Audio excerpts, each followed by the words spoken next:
1 year ago, we started the process of getting it on this job, which meant we started with some abatement and a lot of demo, and we found a lot of things along the way.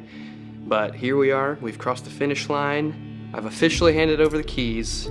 Handing over the keys on this particular job was very difficult in a very interesting way. I wanted so much to be able to give it to the homeowners because throughout the process, I feel like between me and the Richardsons and then just them and our team, like I felt like we became family over the course of this process through the ups and downs that go through. You know, it was hard because I fell in love with this project. I fell in love with them, and you know, part of that season kind of coming to an end, that chapter closing, was just bittersweet.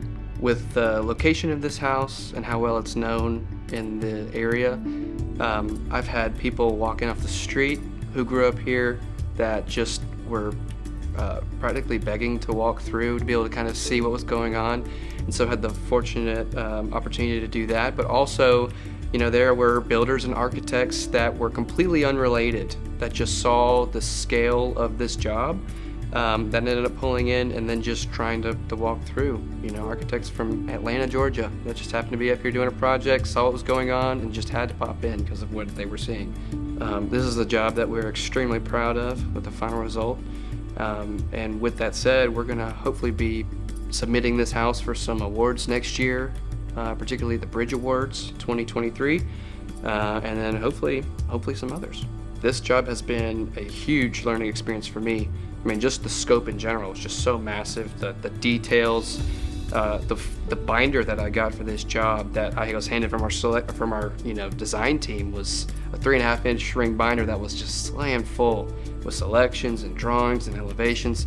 And so to be able to decipher all of that and get a plan in motion and get the ball rolling was all just a huge, learning experience, as well as being able to coordinate with the dozens and dozens of different subcontractors that rolled through here.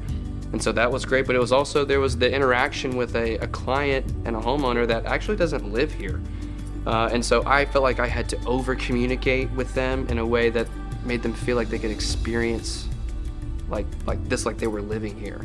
There's so many wins with this particular job, so many ways that I believe it was a success, but when it finally clicked for me how much of a success it was when I saw Lynn and her daughter Charlotte see it for the first time, when it was fully done. And then even the few times that I've seen them throughout the process and they just got to see it go from what they knew growing up in this house to, through the phases, what we had taken it to, like all the processes that we went through.